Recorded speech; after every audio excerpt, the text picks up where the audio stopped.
सुप्रभात प्यारे बच्चों। कार्यपत्रक 70 विषय है हिंदी। दिनांक है 21/12/2020। कक्षा 9th।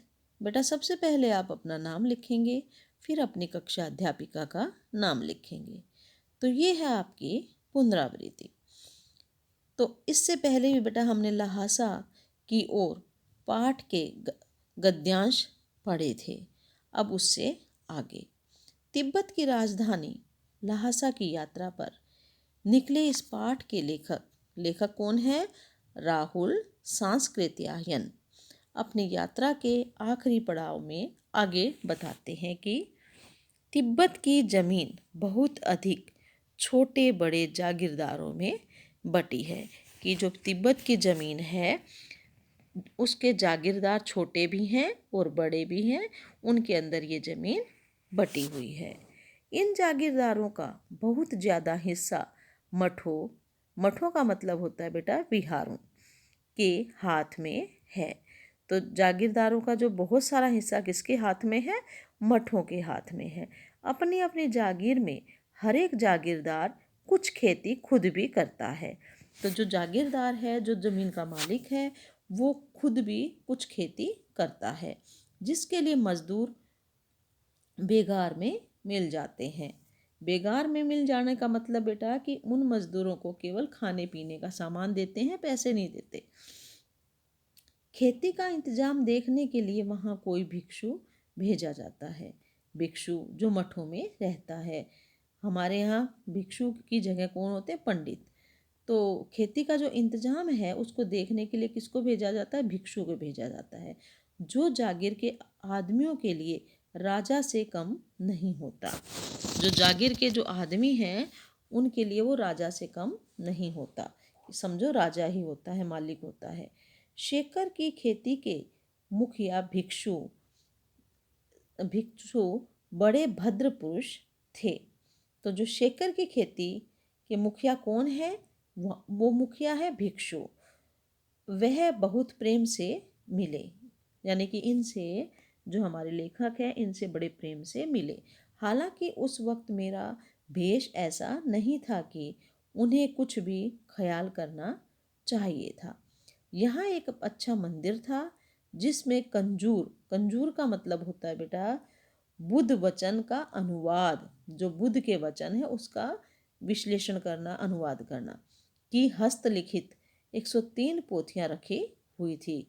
हाथों की लिखी हुई कितनी पोथियाँ रखी हुई थी? 103। मेरा आसन भी वहीं लगा। वह बड़े मोटे कागज पर अच्छे अक्षरों में लिखी हुई थी। क्या लिखी हुई थी? एक एक पोथी 15-15 सेर से कम नहीं रही होगी। जो पोथी थी, जो किताब थी, वो 15 किलो के आसपास थी। सुमति ने फिर आसपास अपने यजमानों के पास जाने के बारे में पूछा। सुमति कौन है? सुमति लेखक के दोस्त हैं जो उनको घूमने के लिए अपने साथ लाई थी। मैं अब पुस्तकों के भीतर था, यानी किताबें मैं पढ़ रहा था, इसलिए मैंने उन्हें जाने के लिए कह दिया कि तुम चले जाओ और मैं पुस्तकें पढ़ रहा हूँ। दूसरे दिन वह गए।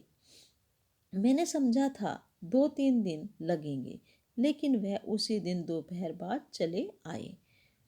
तीड़ी गांव वहाँ से बहुत दूर नहीं था। हमने अपना अपना सामान पीठ पर उठाया। अपने सामान को कहाँ पर उठाया? वहाँ के लोग पीठ पर उठाते हैं, तो इन्होंने भी अपना सामान पीठ पर उठाया और भिक्षु नमसे से विदाई लेकर चल पड़े।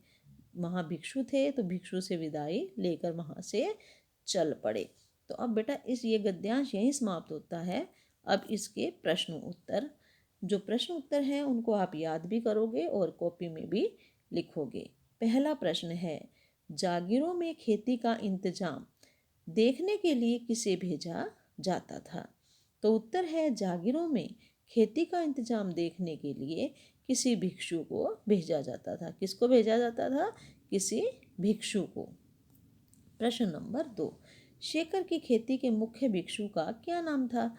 तो शेखर की खेती के मुख्य भिक्षु का नाम नमसे था। वृक्षों बेटा गलत लिखा हुआ है, यहाँ पर भिक्षु लिख लेना। नमसे, भिक्षु का नाम क्या था? नमसे। प्रश्न नंबर 3, कंजूर किसे कहते हैं? उत्तर है बुद्ध वचन की अनुवादित पुस्तकों को कंजूर कहा जाता है। बुद्ध वचन की अनुवादित पुस्तकों को कंजूर कहा जाता है। प्रश्न नंबर 4, लेखक ने इस बार सुमति को अपने यजमानों के पास जाने के लिए क्यों कह दिया? क्यों कहा था लेखक ने सुमति को यजमानों के पास जाने के लिए? क्योंकि उत्तर, क्योंकि लेखक ने इस बासुमती को अपने यजमानों के पास जाने के लिए कहा क्योंकि वह पुस्तकों में व्यस्त थे, पुस्तकें वो पढ़ रहे थे हमारे लेखक। प्रश्न नंबर 5, हालांकि उस वक्त मेरा भेष ऐसा नहीं था कि उन्हें कुछ भी ख्याल करना चाहिए था। उक्त कथन के अनुसार हमारे आचार व्यवहार के तरीके वेशभूषा के आधार पर तय होते हैं। आपकी समझ में यह उचित है अथवा अनुचित? अपने विचार लिखिए। तो आपको अपने विचार यहाँ पर लिखने हैं। उत्तर है आज के समय में भी समाज में सूट बूट देखकर व्यवहार किया जाता है। तो आज के समाज में भी देखते हैं कि इस इंसान ने कैसे कपड़े पहन रखे हैं। मेरे अनुसार यह बिल्कुल अनुचित है।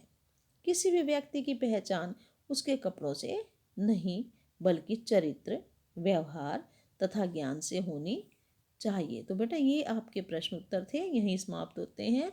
अब बेटा दिल्ली के अंदर कोरोना वायरस फैला हुआ है तो हमें कुछ कुछ बातों का ध्यान रखना है। घर से बाहर निकलते समय हमें मास्क का प्रयोग करना है, हाथों को समय समय पर साबुन और पानी से धोना है और 2 गज की दूरी का हमें पालन करना है।